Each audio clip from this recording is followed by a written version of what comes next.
The Denver Broncos suffered a couple of significant injuries against the Pittsburgh Steelers in week 2, including starting right tackle Mike McGlinchey. But there could be golden opportunities on both sides of the ball for some young players to step up after these injuries. We'll tell you who those young players are coming up next on today's episode, Locked On Broncos.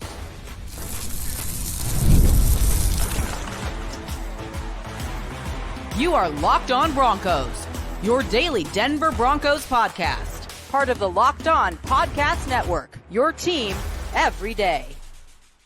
The Denver Broncos didn't have very many key injuries last season, but you can't rely on that year over year in the NFL, and we're already seeing the war on attrition hit the Denver Broncos here early in the 2024 season with a couple of key injuries on both sides of the ball, including starting right tackle Mike McGlinchey. And we're going to talk all about the fallout of these injuries, who could be replacing these players, and why.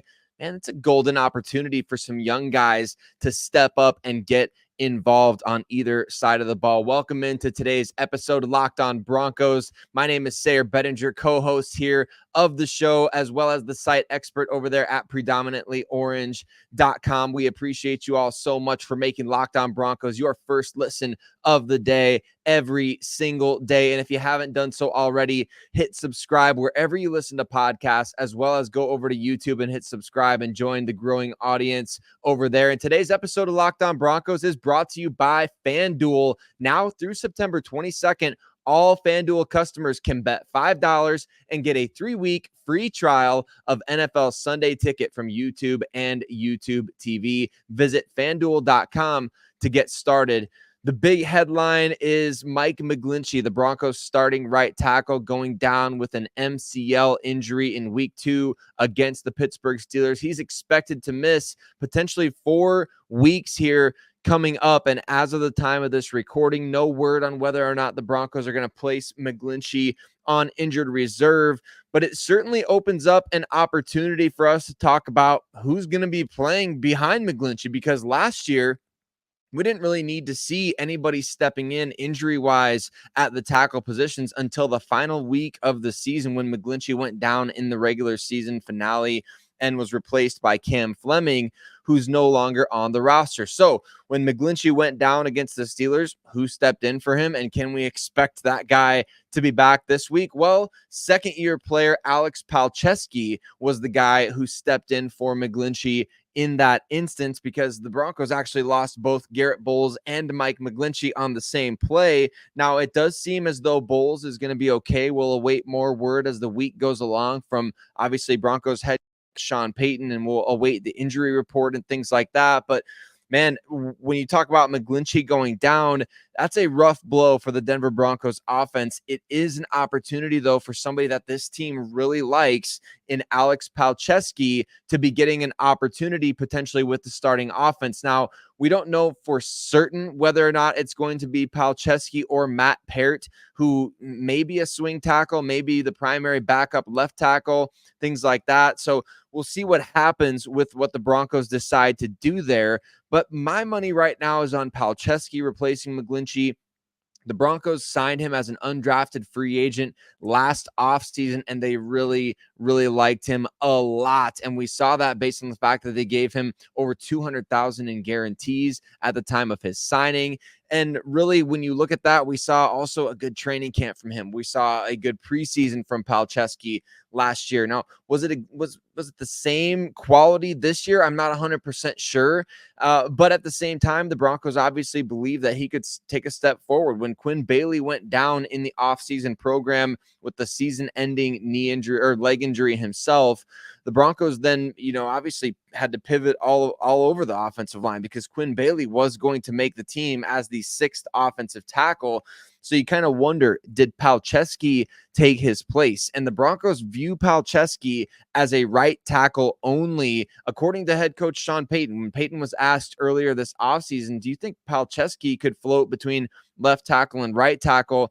Payton basically said, athleticism-wise, they view him as a right tackle only in the NFL. Does that mean he could never play left tackle? Not necessarily, but at the same time, the right tackle spot is where he has found a home, and it's where he could potentially go out there and show. Maybe could the Broncos consider Alex Palczewski as a viable starter in the future, not necessarily replacing Mike McGlinchey in the lineup, but we do know that McGlinchey, he's played both sides of the line at college and in the NFL, primarily a right tackle, obviously in the NFL here, but there's an option there potentially for the Broncos to say, all right, if Palczewski looks really good at the right tackle position, could they consider swinging Mike McGlinchey over to the left tackle position beyond this year?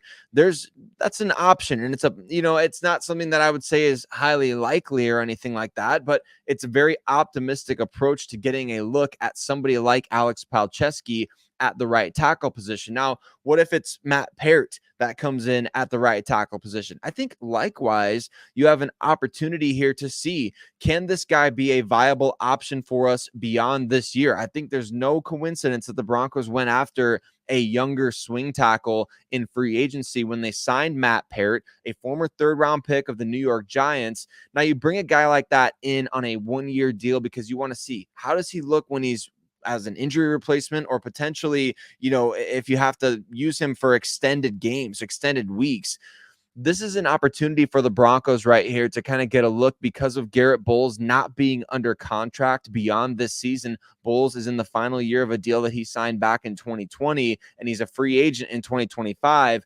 He's going to be 33 next May. So the Broncos might consider the option of moving on from Bowles and either replacing him through the draft, or let's say Palczewski or Peart looks really good as an injury replacement here. Maybe you give those guys an opportunity next year to compete for snaps as well, along with Mike McGlinchey, who we know is under contract, and he will be back next offseason for the Broncos, barring anything surprising. And so when you have a guy like that, a quality starter like Mike McGlinchey going down with an injury, yes, it's a negative. It's certainly a negative at the top of this, news items list. It's a negative that you're losing Mike McGlinchey. You don't want to lose a quality starter like that at the right tackle position.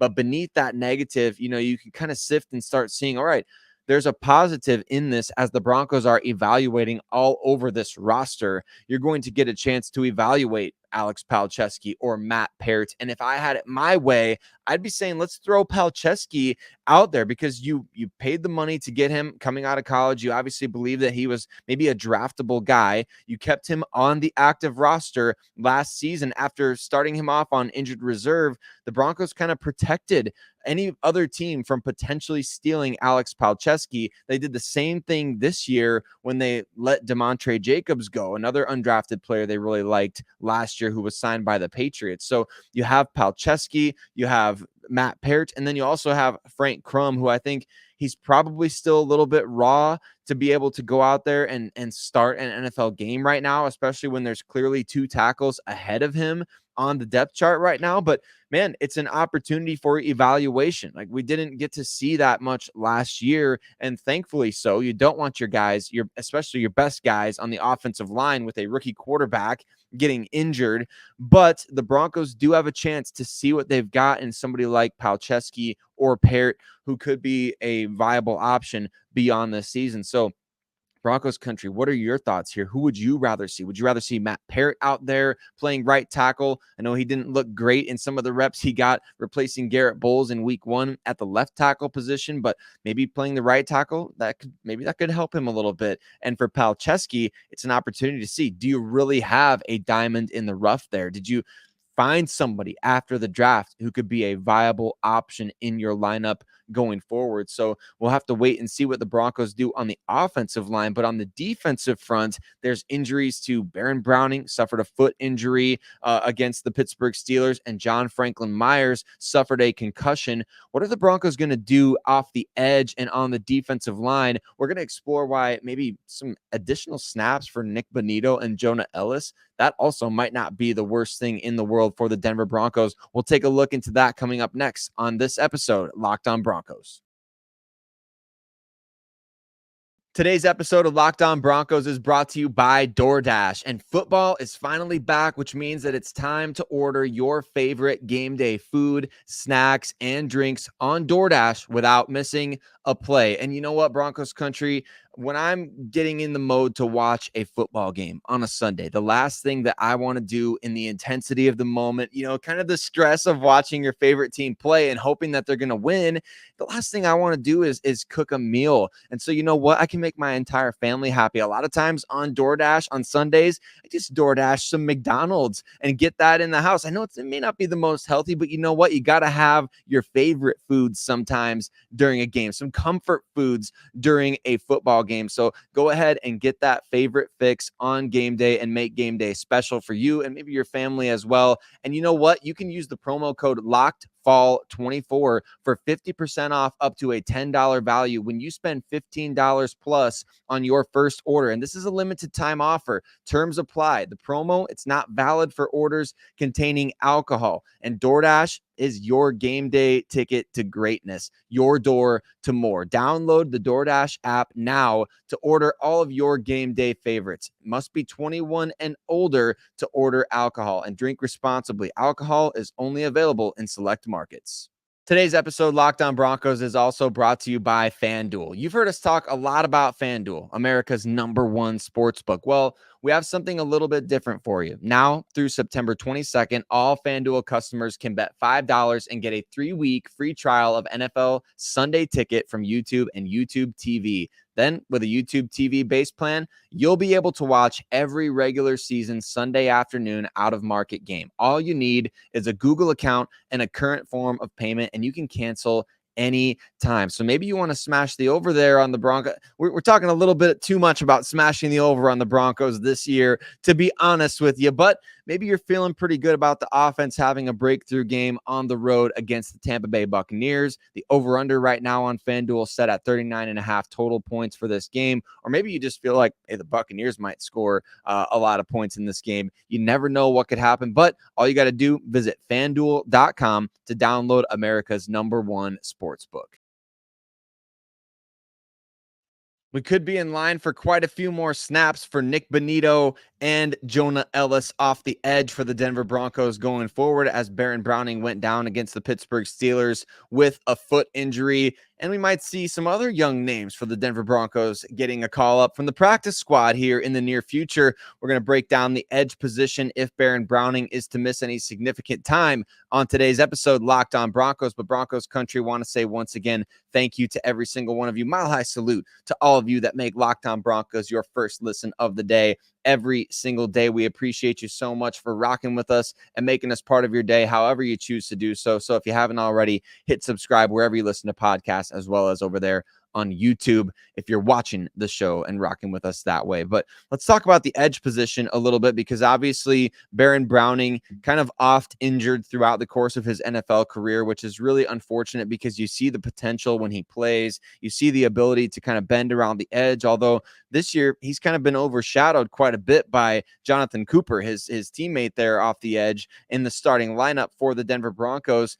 And frankly, we've kind of seen some better things from Nick Bonitto and Jonah Ellis in the first couple weeks of the season, which is why maybe, you know what, getting Nick Bonitto and Jonah Ellis a few more snaps could be a long-term W for the Denver Broncos. And I think when you look at this from the perspective of Bonitto and Ellis, Bonitto had a tackle for loss against the Pittsburgh Steelers. Jonah Ellis had a couple of pressures as well as a sack, kind of in a little mop-up duty sack. But hey, he still got to the quarterback, and he's been doing that since the beginning of the preseason. I like these two guys a lot, and I think that they have a chance to really be long-term pieces for the Denver Broncos. And we've seen Nick Bonitto take strides. He was one of the team's best pass rushers all throughout the course of last season. And I think with extensive snaps, you're going to continue to see him grow in that area, especially with the way that Jonathan Cooper and Zach Allen right now are causing havoc for opposing teams off the edge. Of course, we all want to see Baron Browning healthy. We all want to see him be able to be out there and playing and able to rush the quarterback and do what he does best. And there's certain things that he obviously does do a little bit better than those other guys off the edge right now, in terms of maybe setting the edge a little bit more consistently and things like that. But these guys are going to grow with opportunities to get out there on the field. And we're already seeing early this season the productivity off the edge for both Bonitto and Ellis. Bonitto has one of the nicest tackles for loss of any player on the roster this year, and he just has that burst. He has that giddy up off the snap. He's able to time the snap really well, maybe even a little bit better than Browning, who had the just the back-breaking offsides or neutral zone infraction against the Seattle Seahawks that gave them new life there on that third down play that, and if the Broncos got to stop, they could have potentially gotten the ball back, and you never know what can happen when you get an extra possession there. So Browning has kind of had issues with that as well throughout the course of his career. And this is not just making light of an injury. This is an opportunity. Like we said, there's golden opportunities across the board for young guys to get more snaps on this roster. It may be the Broncos' ticket to seeing, okay, when we give Nick Bonitto and Jonah Ellis extensive snaps, are we going to be more of a liability against the run? Are we going to be, better against the run? Are we going to be better against the pass? Are we going to be better in the pass rush? Like, are these guys going to be able to consistently win and have a high pass rush win rate, as opposed to Browning, who at this point in this, the early in the season, no, it's only been 2 games, but we haven't seen Browning be as productive as a rusher, I think, as Nick Bonitto and Jonah Ellis to this point. And there's long-term implications for this for Baron Browning as well. I mean, Browning is in a contract here. Remember, he was a third-round pick back in the 2021 NFL draft, and the Broncos converted him from an off-ball linebacker to an outside backer, an edge player in their defense, which I think was the smart move based on his size, his strength, his athletic traits, his abilities that he's shown in flashes in getting to the quarterback quickly. I mean, reminiscent at times of, the great Von Miller in the way that he bends that edge so well and kind of is able to take such a tight arc to the quarterback.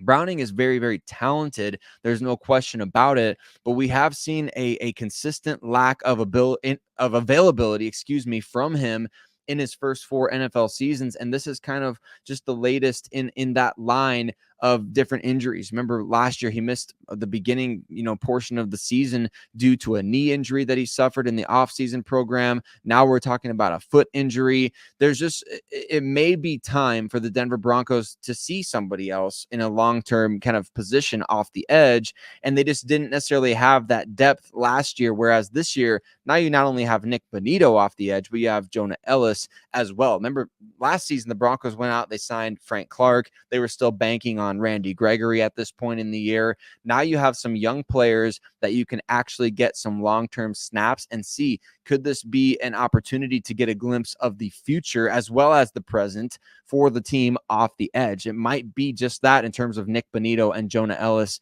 getting increased snaps. We could also see Dondre Tillman, who had a nice preseason, the Broncos signing him to a 3-year deal out of the UFL, where he was kind of dominant for the Birmingham Stallions, making plays behind the line of scrimmage and doing the same in the preseason for the Broncos, getting to the quarterback, making tackles for loss, playing some good special teams. I wonder if Dondre Tillman is in line to potentially be promoted, at least for this upcoming game against the Tampa Bay Buccaneers. We'll kind of have to wait and see what happens there, but you kind of see the writing on the wall. As of the time of we're recording this, the Broncos have not made any official move with Baron Browning. So if they make a move after we recorded and you're listening to this podcast, hey, let us know in the comments on YouTube what the Broncos ended up doing with Baron Browning. But we kind of see the writing on the wall a little bit, as the team did sign Andrew Farmer, an outside linebacker edge player who was with the Los Angeles Chargers last year, to the practice squad. So a corresponding move is going to have to be made there, as the Broncos already had 17 guys on their practice squad. So Andrew Farmer coming into the practice squad. Somebody is either going to be let go from the practice squad or promoted from the practice squad to the active roster, as you see potentially some IR candidates there, with both Mike McGlinchey, obviously being that he could miss 4 weeks, a candidate for short-term IR, as well as potentially Baron Browning. We'll have to see. He had an MRI on his foot after that Pittsburgh Steelers game. The Broncos always keep injury stuff close to the vest here under Sean Payton. So we'll find out what exactly went down with Baron Browning and what could be next for the Broncos off the edge. But we also have question marks, as John Franklin Myers is dealing with a concussion and seems to be a 50-50 shot to play this weekend against the Tampa Bay Buccaneers. If JFM doesn't play for the Denver Broncos, it might be another preseason star getting an opportunity in the lineup. We'll tell you who that is up next. Today's show is brought to you by Game Time, and we all love going to see our favorite team or music artist or comedian live in person, and Game Time is making it much, much easier for you to do so. Game Time has a brand new feature called Game Time Picks that makes getting tickets for your favorite live events even easier than before. Game Time Picks, it filters out all the fluff to show you only the incredible deals on great seats so that you don't have to waste time searching through thousands of tickets. And you know what? You don't have to waste time wondering what your seat is going to look like at the venue, because my favorite feature of Game Time, you get to view your seat before you buy your ticket, and you're always going to get the lowest price, event cancellation protection, job loss protection, and more with Game Time. So take the guesswork out of buying tickets with Game Time. Download the Game Time app, create an account, and use the code LOCKEDONNFL for $20 off your first purchase. Terms apply. Again, create an account and redeem the code LOCKEDONNFL, LOCKEDON NFL for $20 off. Download Game Time today. What time is it? Game Time.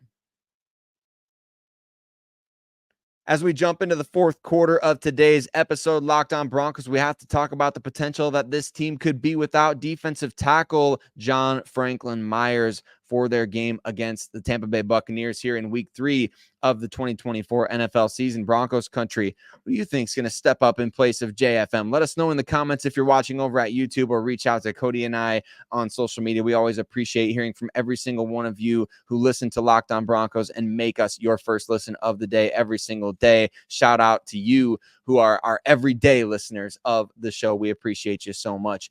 You know, John Franklin Myers, 50-50, according to a report from Chris Thomason out there in Denver, to play against the Tampa Bay Buccaneers. Of course, John Franklin Myers went down against the Pittsburgh Steelers with a concussion, was taken into the locker room, wasn't able to answer the questions adequately enough, according to reports. And so now we're kind of awaiting, all right, now the third party has to take him through the concussion protocol this week for the Broncos. And of course, we won't know until Friday at the earliest whether or not JFM is going to play against the Bucs. So if he doesn't, that obviously means more snaps for Malcolm Roach, who's been really nice addition to that defensive line for the Denver Broncos so far this season. But could also mean some additional reps there for Jordan Jackson, who played an integral role for the team in the preseason and really won a roster spot for this Denver Broncos team with his ability to get pressure, to get behind the line of scrimmage, to make plays. He is a young player, a former 6th-round pick of the New Orleans Saints, not when Sean Payton was there, but in 2022, the first year that Sean Payton actually was out of New Orleans.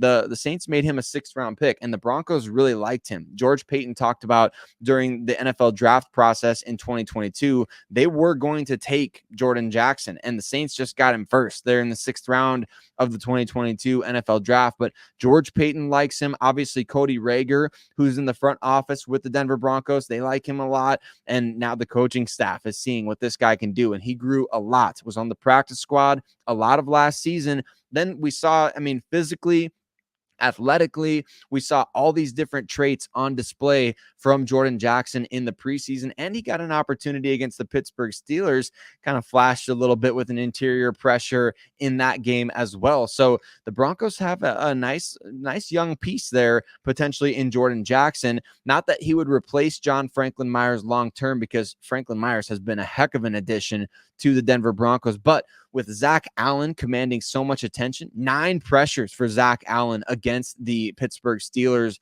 in week 2. And obviously he's been just a man on a mission, just playing possessed out there, playing at a different level than we've probably ever seen in his NFL career. Zach Allen is kind of dominating folks right now. And so the Broncos, hey, the guy that's next to him in the lineup right now, whether it's DJ Jones, whether it's Malcolm Roach, whether it's the guys off the edge, or if it's somebody like Jordan Jackson coming in, that player, whoever's next to Zach Allen, stands to benefit greatly, because, hey, they might get a one-on-one matchup on the interior. And if you get a one-on-one matchup with somebody like Jordan Jackson, who's got that strength, he's got long arms, he's got that burst off the snap, he might be able to provide some nice reprieve for the starters in this game against the Buccaneers. So when we saw the Broncos go to the state of Florida last year for a game that shall not be named, we saw a lack of depth. We saw a lack of physicality. We saw a lack of athleticism. We saw a lack of pass rush ability on the interior defensive line, and it bled out to the edge rushers as well. that won't be an issue, in my opinion, against the Tampa Bay Buccaneers in this week 3 matchup, which makes it vastly different from the one we saw last year where the Broncos traveled to, I believe it was Miami early in the season for a game in which their defensive front was absolutely destroyed for 4 straight quarters. That's not been the case through 2 games for this season. This Broncos defensive front has been very, very good. So if John Franklin Myers is able to play against the Tampa Bay Buccaneers, outstanding and great for him to clear concussion protocol. If he's not, we should see more of Jordan Jackson. Maybe we'll see Ioma Uwazurike activated for a game, or somebody else potentially called up off the practice squad if he's not 100% game ready just yet. But Jordan Jackson is one of those guys that we told you, watch out for this guy in the preseason. He had a good training camp, had a couple of really good preseason games as well. Now he's earned a roster spot in Denver, made a bit of a splash against Pittsburgh, and we might see him make an impact here against the Tampa Bay Buccaneers if JFM can't play. So Broncos country, there's a lot of shuffling going on right now on both sides of the ball. And yes, you don't want to lose your top guys to injury. Cody and I talked about this after the game, but the margin for the Broncos right now feels super thin when it comes to guys getting injured on either side of the ball. And that I do believe that's true, but I also believe you're getting an opportunity from some of these guys in these instances where players are injured. You're getting opportunities for certain players that I think, okay, we kind of do want to see these guys play. We kind of want to see what Alex Palczewski can do at right tackle. We kind of want to see more Nick Bonito, more Jonah Ellis. And we kind of want to see what Jordan Jackson can do, especially with all the attention that Zach Allen is commanding right now. So you don't want it to always come at the expense of other players, but certainly injuries have paved the way for a lot of guys in the past to kind of make a name for themselves. And you never know when somebody's going to get Wally pipped in the lineup, right? So Broncos country, let us know what you think about these young guys being able to step up. Obviously, it's a bit of an optimistic view when you're dealing with something unfortunate as injuries, but at the same time, it's the way of the NFL, and you need to have young guys. And we believe the Broncos have a better roster, better depth than people thought. Well, they might get a chance to prove it here on the road against the Tampa Bay Buccaneers in week 3. On tomorrow's episode of the show, what you can expect is a crossover between myself and Locked On Buccaneers, and it's going to be fun. It's going to be exciting to break down this matchup. We get to talk about what the Bucs have been up to over the last handful of months, which is winning more games than most NFL teams, and the Broncos' opportunity